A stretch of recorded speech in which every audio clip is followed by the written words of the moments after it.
조선 왕 중에 통치 기간이 가장 길었던 왕은 영조입니다. 숙종과 궁궐에서 잡일을 맡아서 일하는 여종인 무수리 사이에서 태어난 그는 출신 때문에 왕이 될 위치가 아니었습니다. 하지만 그 당시 당파 세력이었던 서인, 그 중에서도 노론의 세력을 등에 업고 왕이 되었습니다. 그랬던 까닭에 늘 노론에게 발목이 잡혀있는 상태였지만 노론과 반대 세력이었던 소론에서도 인재를 등용하며 균형을 잡고자 애를 썼습니다. 이 정책이 바로 탕평책입니다. 당파를 따지지 않고 인재를 고르게 등용함으로써 참된 인재를 불러 모을 수 있고 동시에 한쪽 당파로 힘이 기울어지지 않도록 정치적 균형을 잡는 그러한 정책이었습니다. 그래서 영조는 비록 정당하게 왕권을 잡은 건 아니었지만 정치의 균형을 잡기 위해 탕평책이라는 정책을 자리 잡게 하려고 무단한 예를 썼습니다. 그런데 지금의 사법부와 같은 역할을 하고 있는 사헌부 소속의 조종부라는 신하가 영조의 탕평책을 늘 반대하고 나섰습니다. 그러니 영조에겐 그가 눈에 가시죠. 흥미로운 건 조종부의 본관이 순창인데 영조가 가장 좋아하는 반찬이 조종부 집에서 가져온 고추장이었습니다. 그러니 영조의 눈은 조종부를 외면했으나 영조의 입맛은 그 집 고추장을 찾았으니 영조와 조종부의 관계가 참 묘했던 것이죠. 만약 여러분이 영조의 입장이라면 어떻게 하시겠습니까? 얄미운 조종부의 집에서 가져온 고추장을 그래도 맛있게 먹겠습니까? 아니면 차라리 김치 한 가지와 밥을 먹을지언정 조종부의 집에서 가져온 고추장을 다 갖다 내버리겠습니까? 입맛을 살려주는 음식이냐 아니면 자존심이냐, 무엇이 더 중요합니까? 오늘 본문은 이렇게 시작합니다. 우리 17절을 함께 읽겠습니다. 하루는 가르치실 때에 갈릴리의 각 마을과 유대와 예루살렘에서 온 바리새인과 율법 교사들이 앉았는데 병을 고치는 주의 능력이 예수와 함께 하더라. 그러니까 예수님께서 말씀을 가르치실 때 갈릴리의 각 마을과 유대와 예루살렘에서 온 바리새인과 율법 교사들이 그곳에 동참을 했습니다. 본래 바리새인과 율법 교사들은 누구를 가르치는 입장에 있는 사람들입니다. 그렇기 때문에 많은 무리들이 모인 곳에 동참하여 누군가의 가르침을 듣는 일은 거의 없습니다. 자존심이 걸려 있으니까요. 그런데 이번에는 달랐습니다. 그들이 일반 무리들과 섞여서 예수님의 말씀을 들으려고 앉아 있습니다. 그 이유는 예수님이 메시아일지도 모른다는 소문이 백성들 사이에서 일파만파 퍼지고 있었기 때문입니다. 3장으로 거슬러 올라가면 백성들이 세례 요한을 향해서도 혹시 그리스도인가? 이러며 관심을 보였을 때 레위인들을 직접 세례 요한에게 보내 확인한 적이 있었는데 이번에는 이들이 직접 움직였습니다. 그렇다면 한 가지 질문을 해보겠습니다. 이 지도자들은 예수님이 하나님께서 약속하신 그 메시아이기를 소망하는 마음으로 찾아와 초롱초롱한 눈망울로 바라보고 있었을까요? 아니면 팔짱을 끼고 앉아서 너의 정체는 도대체 무엇이냐? 이런 마음이었을까요? 후자였을 가능성이 큽니다. 예수님이 메시아이기를 바라는 마음보다 메시아가 아니길 바라는 마음으로 그 자리에 앉아 있었습니다. 그렇다면 이 상황의 분위기는 심상치 않습니다. 바로 그때 한 중풍병자를 사람들이 데리고 왔습니다. 어떤 방법으로 데리고 왔습니까? 그가 누워있는 침상째 들고 왔습니다. 병을 고치는 예수님의 능력에 대해 소문을 들은 어떤 사람들이 한 중풍병자를 침상째 들고 왔는데 예수님 앞에 가까이 나아갈 수 있습니까? 없습니까?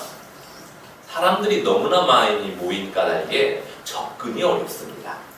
더욱이 너의 정체는 도대체 무엇이냐 이러면서 지켜보고 있는 종교 지도자들까지 참석한 자리여서 그 분위기 속으로 중풍병자가 들어갈 틈이 없습니다. 그래서 침상을 메고 온 사람들이 어쩔 수 없이 포기하고 발길을 돌렸습니까? 아닙니다. 그들은 예수님 앞으로 그 중풍병자를 인도하기 위해 지붕을 뜯고 그곳으로 침상째 달아내렸습니다. 한번 생각해 보십시오. 분명 집주인의 허락을 받은 게 아닐 텐데 남의 집 지붕을 뜯어낸다? 이때 집주인의 반응은 불을 보듯이 뻔합니다.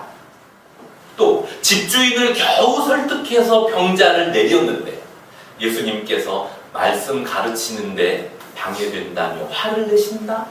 또는 순서를 기다리지 않고 새치겠다며 다시 뒤로 돌아가 줄 서라고 하신다?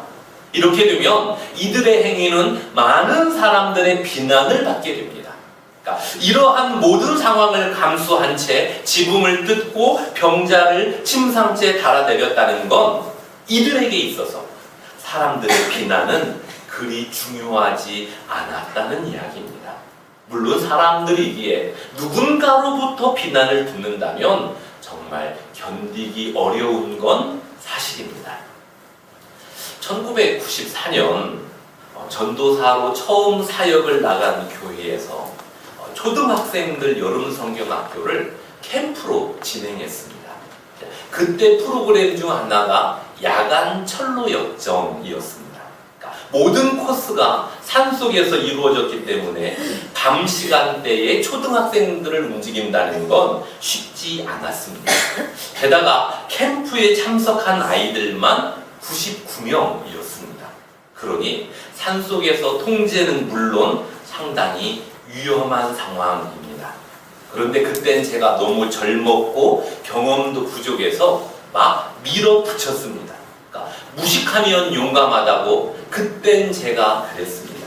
그러니까 저녁 식사를 마치고 아이들을 쫙 집결시킨 다음 출발을 하려고 하는데 정확히 그 시간에 담임 목사님께서 오셨습니다.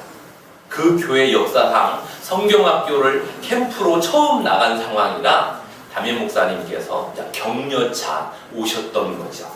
오셨다가 아이들이 산속으로 들어가서 프로그램을 진행한다고 하니까 깜짝 놀라며 말렸습니다. 이 밤중에 어디를 가느냐. 그러니까 더욱이 그 산은 평범한 야산이 아니었습니다. 그러니까 모악산을 올라가는 것과 비슷한 그러한 산이었으니 이건 누가 봐도 말릴 상황이죠. 그런데도 제가 막 밀어붙였습니다. 그때 제가 잠깐 간이 배 밖으로 나왔던 그리고 2시간가량 산속에서 아이들과 철로 역정이라는 프로그램을 진행했습니다. 그렇게 순조롭게 잘 마치는가 싶었는데 그만 내려오다가 3학년 여학생 하나가 길 옆에 계곡으로 굴렀습니다. 그때만 해도 119의 개념은 그러니까 불났을 때나 신고하는 그런 개념이었기 때문에 도움을 요청할 곳이 없었습니다. 그러니까 다른 방법이 없었습니다. 제가 이 아이를 들쳐업고 숙소로 돌아왔습니다. 다행히도 이 아이가 다치지는 않았는데 많이 놀랐는지 그러니까 몸을 가누지 못했습니다. 저는 이 아이 옆에서 하나님, 이 아이가 제발 아무 일 없어야 합니다. 이러며 간절히 기도만 했습니다. 그러니까 그 당시 제가 할 수 있었던 건 그것밖에 없었습니다. 그때 우리 선생님들은 무엇을 했을까요? 제 옆에서 함께 기도하며 그 아이들 또 저를 걱정해 주었으면 얼마나 좋았을까요? 하지만 그게 아닌 그들끼리 모여가지고 수군거리기 시작했습니다. 젊은 전도사가 담임 목사님도 말렸는데 막 우기더니 기어이 이런 사단을 만들었다. 이러면서 사람들이 저를 향하여 비난의 화살을 쏘아댔습니다. 좀 화가 났습니다. 아니, 지금 이 상황이 누군가를 비난할 상황인가? 함께 기도해야 할 상황이 아닌가? 이러면서 속으로만 화를 냈습니다. 물론 제가 잘못한 게 맞습니다. 어린 아이들을 데리고 밤에 산속으로 들어갔으니 무리수를 두었습니다. 그러나 잘못을 떠나 사람들의 비난, 그것도 함께 했던 교사들의 비난은 정말 견디기 힘들었습니다. 그런 측면에서 볼 때 중풍병자를 메고 온 이 사람들도 다른 이들의 비난으로부터 자유롭진 않았을 겁니다. 하지만 이 사람들에게 자신들이 받게 될 비난보다 더 중요한 게 있었습니다. 무엇입니까? 자신들이 침상째 들고 온 그 병자가 이번 기회에 예수님을 통해 치료받기를 원하는 그 마음입니다. 형제요, 이렇게 아픈 것도 다 하나님의 뜻이 있을 테니 너무 좌절하지 마시게. 우리가 기도하겠네. 형제요, 사람들이 너무 많아서 예수님께 다가갈 수 없네. 마음 같아선 저 집 지붕이라도 뜯어서 줄을 달아 내리고 싶지만 어디 그게 쉬운가? 우리 다음 기회에 다시 오세. 그러니까 이러며 말로만 위로하지 않고 직접 남의 집 지붕을 뜯어냈습니다. 자신들이 받게 될 비난보다 그 형제를 사랑하는 마음의 진정성이 더 컸다는 이야기입니다. 자신들이 받을 비난보다 그 형제가 나을 수 있다는 소망에 더 큰 비중을 두었습니다. 그리고 이들의 선택과 결단은 결코 헛되지 않았습니다. 예수님께서 그 사람들의 믿음을 보시고 매우 흐뭇한 미소를 지으셨습니다. 물론 본문에는 예수님이 미소를 지었다는 표현이 언급되어 있지 않지만 우리가 조금만 생각해봐도 그 상황에 대한 예수님의 표정은 틀림없이 미소로 나타났을 것입니다. 그런데 이 흐뭇한 상황이 화기애애하게 이어지지 않고 급반전되고 있습니다. 그 이유, 중풍병자를 향한 예수님의 말씀 때문입니다.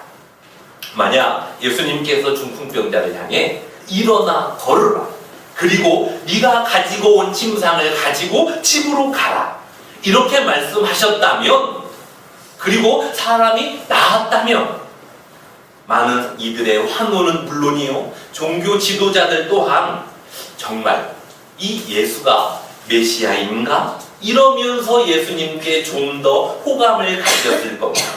하지만 예수님은 상황을 그렇게 이끌어가지 않았습니다.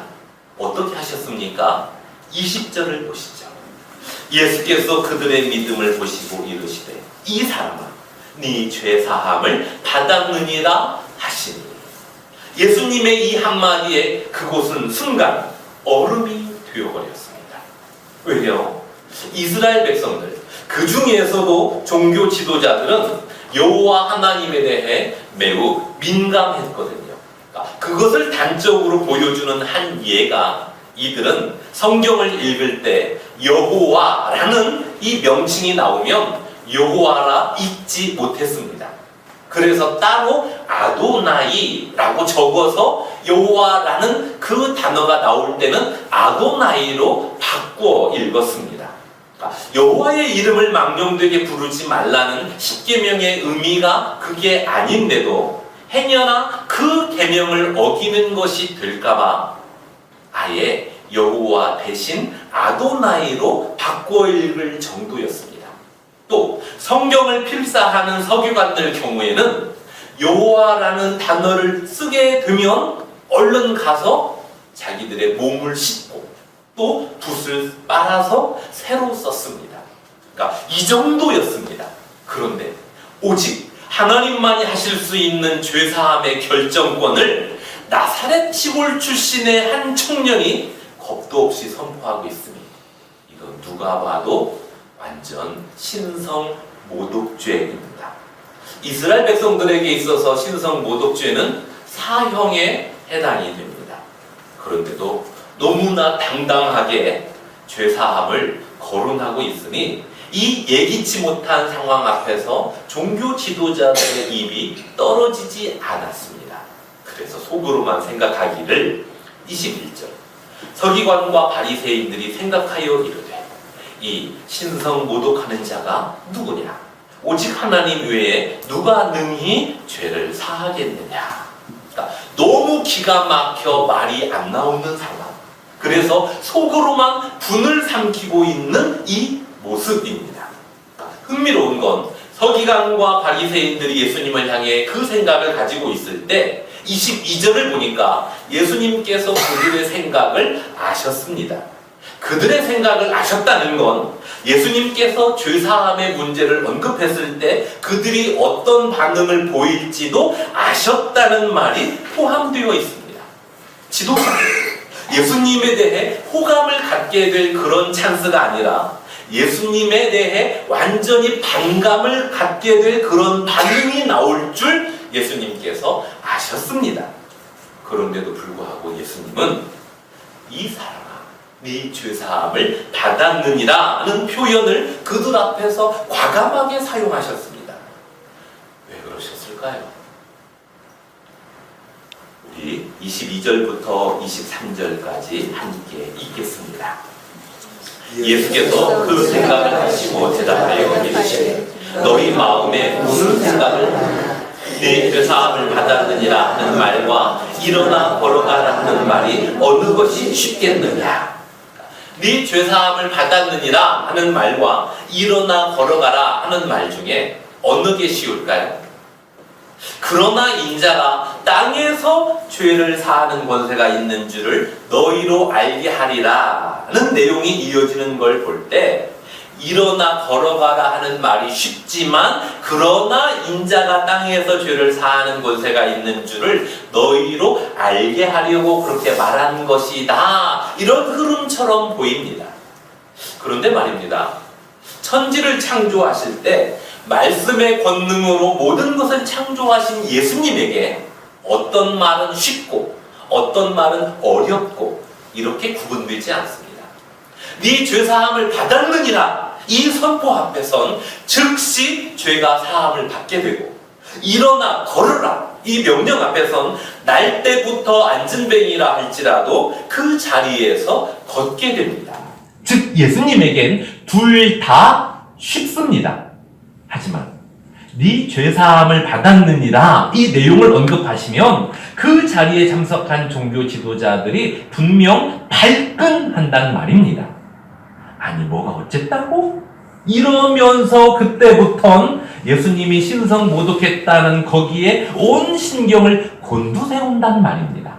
그럼에도 불구하고 예수님은 네 죄사함을 받았느니라는 말씀을 하셨습니다.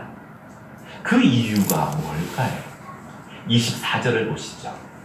그러나 인자가 땅에서 죄를 사하는 권세가 있는 줄을 너희로 알게 하리라 하시고 중풍병자에게 말씀하시되 내가 네게 이르노니 일어나 네 침상을 가지고 집으로 가라 하시매. 그렇습니다. 예수님에게 있어서 사람들의 병든 육신을 고치는 일보다 더 중요한 건 죄를 사하는 일이고 사람들에게 있어서 예수님을 이해할 땐 자신들의 병을 고치는 분으로 이해하기보다 죄를 사하는 권세가 있는 분임을 아는 것이 그 무엇보다 중요했다는 말입니다. 그래서 종교 지도자들의 반발을 예상하면서도 중풍병자에게 죄 사함을 선포하셨습니다.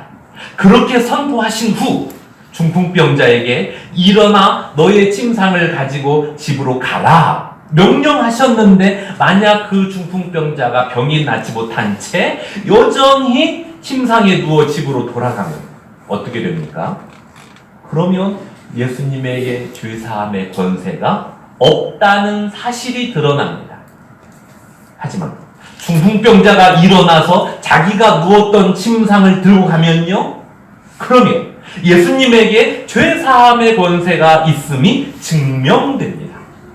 이 결과가 어떻게 되었습니까? 25절을 함께 읽겠습니다. 그 사람이 그들 앞에서 곧 일어나 그 누웠던 것을 가지고 하나님께 영광을 돌리며 자기 집으로 돌아가니.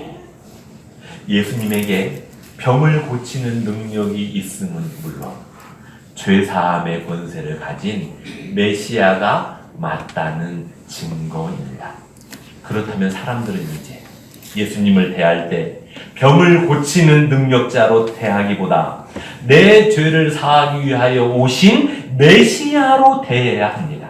왜냐하면 내 질병의 문제, 또 그 밖의 고통의 문제도 나를 힘들게 하는 커다란 문제가 맞지만 내가 지은 죄야말로 가장 심각하며 모든 고통의 원인이기 때문입니다. 그렇습니다.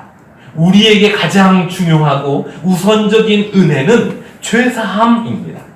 나의 그 어떤 노력과 공로를 다 합하여도 나의 죄를 씻는 능력이 내겐 없는데, 그래서 절망이라는 이름표가 평생, 아니 영원토록 따라다닐 수밖에 없었는데 예수 그리스도께서 우리 죄를 사해 주시기 위해 이 땅에 오셨고 우리의 죄를 대속하신 은혜를 통해 우리를 그 영원한 절망으로부터 건지셨습니다.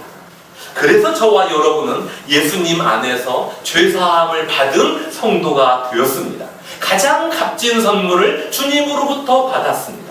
죄인이었던 우리에게 이보다 더 중요한 내용은 없습니다. 이 내용은 죄사함의 확신과 더불어 성도로서 이제 소망을 갖게 합니다. 나의 죄를 대속하신 주의 사랑이라면 성도된 우리의 간구를 주께서 들어주지 않겠는가? 이 소망을 갖게 합니다. 저와 여러분의 공통된 소망과 간구가 무엇입니까? 은하수 교회가 지금보다 더 나은 모습으로 성장하기를 바라는 이 소망과 간구가 있습니다. 그런데 이 소망보다 더 크고 더 긴급한 우리의 소망이 무엇입니까? 우리 지체 중에 육신의 병을 가진, 또 마음의 고통을 겪는 성도가 잘 회복되기를 바라는 이 소망입니다. 오늘 본문에 등장하는 중풍병자에겐 지붕을 뜯고 침상지에 내렸던 동료들이 있었습니다. 육신의 병을 가진, 또 마음의 고통을 겪는 우리 성도에게 동료는 누구입니까? 저와 여러분입니다. 우리는 예수 그리스도 안에서 죄사함을 받은 믿음의 동료들이고 믿음의 형제들입니다. 그러니 우리들의 소망과 간구를 주께서 들으시고 너의 침상을 가지고 가라는 응답을 해주시기를 기대하며 육신의 병을 가진 이와 마음의 고통을 겪는 이를 위해 우리 계속 기도합시다. 이러한 과정을 통해 우리가 믿음의 동료임을 확인하면서 서로 의지하고 서로 사랑하고 서로 존중하고 서로를 위해 기도하는 이 사랑의 모습으로만 우리 공동체가 채워주기를 주님의 이름으로 축원합니다. 아멘. 기도하겠습니다. 죄로 인해 죽었던 우리를 살리기 위해 독생자 예수 그리스도를 보내신 하나님 아버지의 그 사랑과 은혜에 감사를 드립니다. 하나님의 그 사랑을 기대어 이 시간 간구합니다. 우리 중에 육신의 병으로 인해 힘들어하는 이가 있습니다. 또 마음의 고통으로 인해 괴로워하는 이가 있습니다. 우리가 믿음의 동료로서 그들을 위해 간구하오니 주의 능력으로 병과 고통을 치료하여 주옵소서. 또한 이 자리에 모인 우리를 은하수 교회라는 공동체로 모이게 하셨으니 서로가 믿음의 동료임을 확인하면서 서로 의지하고 사랑하고 기도하는 이 모습으로만 교회가 세워질 수 있도록 은혜를 더하여 주옵소서. 예수님의 이름으로 기도드리옵나이다. 아멘.